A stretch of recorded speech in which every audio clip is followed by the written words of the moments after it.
What's up, you guys?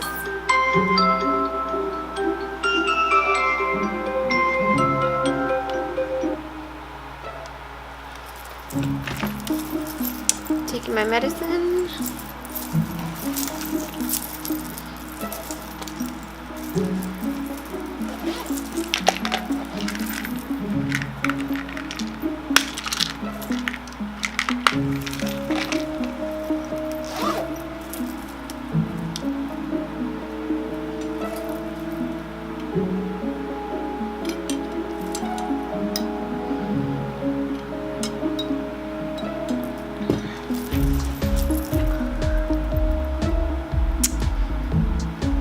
Okay, I know you see my big giant eyes looking over there.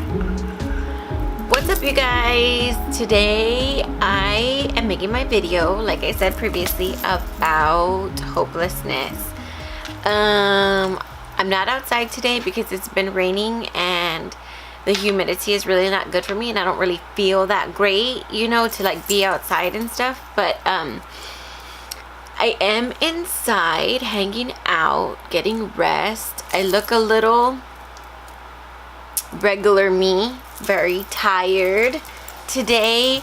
I've been dealing with a lot of stress, like mental stress, emotional stress, because my daughter is graduating and we're planning like her big graduation party, and so getting all the details and everything done has been really stressing me out, not only mentally trying to make sure to meet every deadline and is this done and is that done, but physically just the back and the forth and the up and the down and trying to get things from one place to another, and I'm not like physically strong to like lift things and take things, so my in and out of the car and in and out of the house and going places has kind of really run me down. So I can already feel where I'm getting like a sinus situation where my body starts to get run down, but hopefully I'm going to stay on top of it with my Mucinex, of course.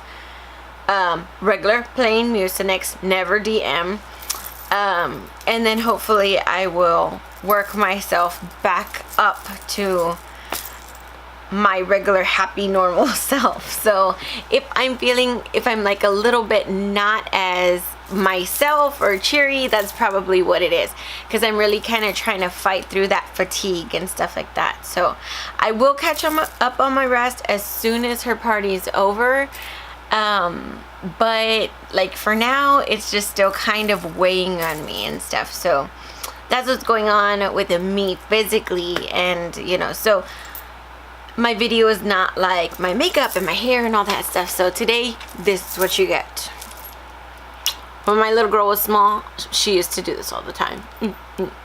So that's why I do that. It reminds me of her all the time. It makes me smile. So yeah, this is my face. This is what we're dealing with.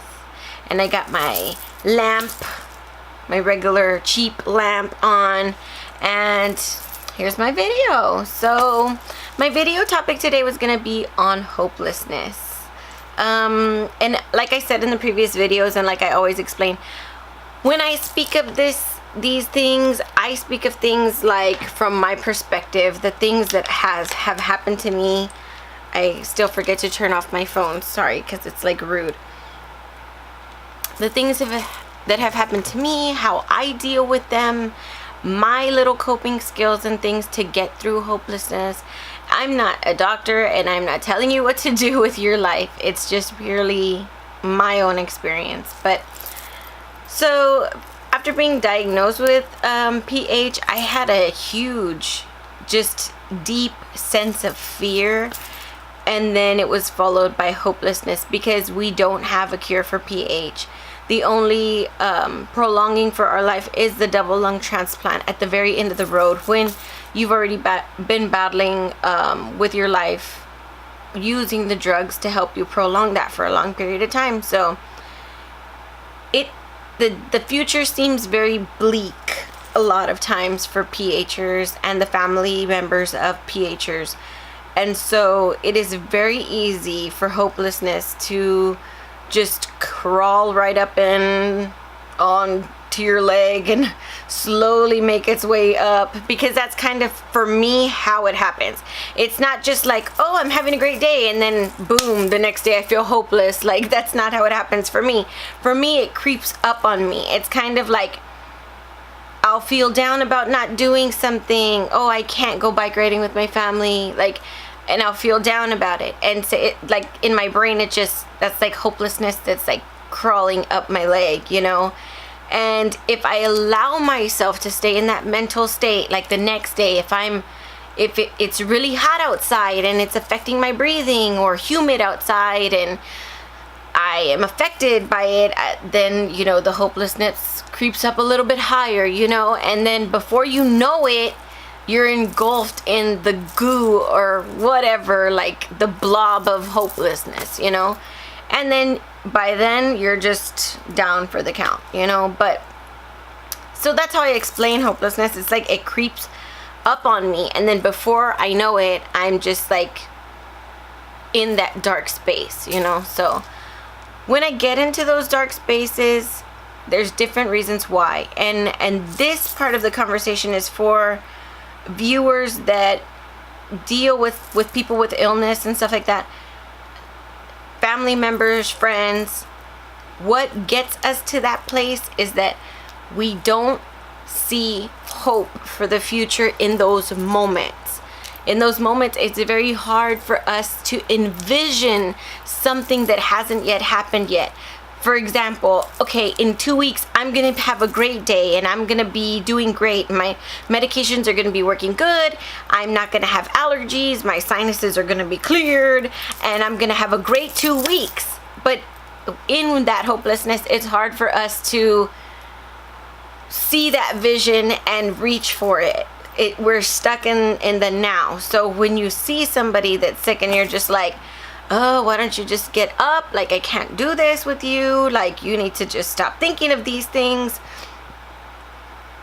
It's very easy for you to say that because the disease is not a part of your life. The disease is a part of our life, and it's something that we have to deal with, you know? And so that is the one thing I like to say when I'm like dealing with a family friend or something like that, is that I am allowed to have my own opinion. As somebody who's ill, I'm allowed to have my own feelings of how I feel today. Just because you guys don't see that it is acceptable for me to behave this way in this moment, that is what I'm feeling, and that's what we're dealing with, you know? So I'm sorry. Like, I always tell that, like, you know, my caregivers and people around me, if I ever get in those moments, I'm sorry. I'm sorry you have to deal with this. And it's one of the ongoing burdens of being a caretaker or a friend or, you know, a partner of somebody with chronic illness and stuff like that. But it's a very real part of our lives, you know? So anyway, getting back to hopelessness, what I like to do to get myself out of the situation, and for me, I'm like chunky in PH world, and I need to always keep my weight down for if I ever needed a lung transplant right away, my weight has to be down. I'm supposed to be losing more weight, honestly. And so that's always a struggle for me, and I'm always constantly working on it. But like, I cannot comfort myself with food. I cannot just be like, okay, today I feel sad, I'm gonna go out and get some ice cream, or I'm gonna go out and, you know, eat McDonald's, or, you know, I'm gonna make that comfort spaghetti that my mom used to make for me. That's not an option for me, because I have to watch my weight, because I know that if anything were to go wrong, I were to catch pneumonia, I were to get very ill, if I were to get a virus that my body can't fight off, I would be on that transplant list in a heartbeat. I go to the transplant clinic. I am a clinic member because my illness is so severe at this point. They're already monitoring me so that if I do need to jump on that transplant list, I am being monitored and tracked for that, you know. So comfort eating is not an option for me. That may be an option for some of you out there, but it isn't for me. I don't drink any alcohol unless it's a really, really, really special occasion, or I'm just really wanting to let loose that day, or I'm at like a fancy date with my husband, and even sometimes then I don't drink. I think I drink maybe once every 6 months, or sounds something like that. Because I feel, in my opinion, that if I intake alcohol, my body takes longer to recover from that, and I don't need any extra negative things going inside of my kidneys. It's bad enough if I eat a cheeseburger from fast food sometimes. That's negative stuff that I'm already putting in that my kidney's gonna have to flush out, the extra salt, the extra sodium. So I am not a huge alcohol drinker. I don't do any of that stuff because I fear that for my medications, and I fear that for the longevity of my kidneys, because we are putting in some serious toxic shit inside of our system to make ourselves go. Our gas is not regular gas like regular people, where it's like food and, you know, air and oxygen and stuff like that. We don't have that. We have food and we have drugs that make our body go. And so your kidneys are already flushing that stuff out. And so if you can be a friend and a pal to them, do it. That's my opinion. So I don't drink. I do not smoke because it's a lung disease. We have lung problems. I'm not gonna do that, you know. So I don't do any of those types of things or activities. I can't work out because we don't have the physical capability to do those things. A lot of other PHers that are less severe than I am do get to work out. They get to do lots of activities and they get to do long hikes and stuff like that. I do basically like a 15-minute walk a day on my treadmill. And even now, like when I'm talking, I'll like lose breath, you see? So I'm a more severe case than somebody else, and there's people that are more severe than me. So my working out is very small amount, and it's very frequent, and it's done to keep my body healthy. I can't do that to release stress. It's not something that I'm going to be able to go to for a stress reliever. So that's out, you know. So the thing that I do for myself that works for me is when I'm in a really, really bad spot, and this is something that I always say, and I'm always probably going to say it, and I'm going to say it in the future, is depending on how bad the hopelessness feels, I will gauge, tonight I want to have dinner with my family. So then I will get up out of the bed and make sure that I complete that task. If that's how severe your hopelessness is feeling. Complete a small task, one thing in the day that you think that you can do. I'm going to go out of the house if that's something that you're able to do. A lot of times we keep ourselves in the house, and you can look at my other video that I was talking about, because it's easier for us to stay in the house, and we don't have the emotional energy to get up and get out of the house. And what a lot of times we don't realize is that's the hopelessness crawling up your leg already. So getting yourself out of the house, if that is a possibility for you, in your wheelchair, with your partner or a friend or somebody like that, is always great. But what I like to do is I plan for a long event. So for example, in my brain right now, one of my goals is, I know that the movie Aladdin is going to be coming out soon, you know, in a few months or weeks or whatever. And so I know that's a big thing that I want to do with my kids. So that is my goal that I set up for myself. And so every day I kind of get myself together, put my feet on the ground. And a lot of you PHers know that when our feet hit the ground, that pain shoots up your body, you know. And I stand up and I walk around on, you know, and I get that pain out. And that's the first thought I try to think of. And if you can't think of it, maybe if you put a picture of it, like right near your bed or something, this is the goal. This is what I want to do. I'm going to go see this movie with my children. So then throughout the day, my hair's getting stuck because I make it so huge. I know. My hair's really long. And I like to make it in a really big, it looks like ice cream. I know. I love it. I'm obsessed with huge hair because I'm your PH friend from Texas, not your PH friend from New York. You know what I'm saying? So yes, but think of your goal. Think of like, okay, I'm gonna do this day, and even something like that to shift your mood helps, you know. And then I work myself down until I get to that goal. And then once you complete that goal, you did it, you know, and it gives you such a sense of accomplishment, you know. Then you can create another small goal for yourself. I want to take my daughter to get her nails done on this day, you know. I want to go take my son to buy some new karate sandals on this day. Like, just things that you can set up for yourself that aren't huge things, you know what I mean?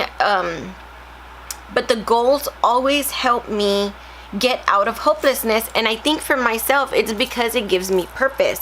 You know, I don't have a lot of physical capability, so my sense of purposeness is very different now, you know. But those little goals give me purpose and they fulfill me as a person. And this is, you know, secondary for friends and family. Having somebody with chronic illness, keeping them fulfilled as a person is one of the goals to keeping them motivated for life and fighting their disease in general. If you can help in any way, even like, say you're watching this and they don't know you're watching this or whatever, like if you bring home a house plant and you're like, hey, I brought home this house plant, is there any way you could water it for me like once a day, and maybe we can kind of keep this together.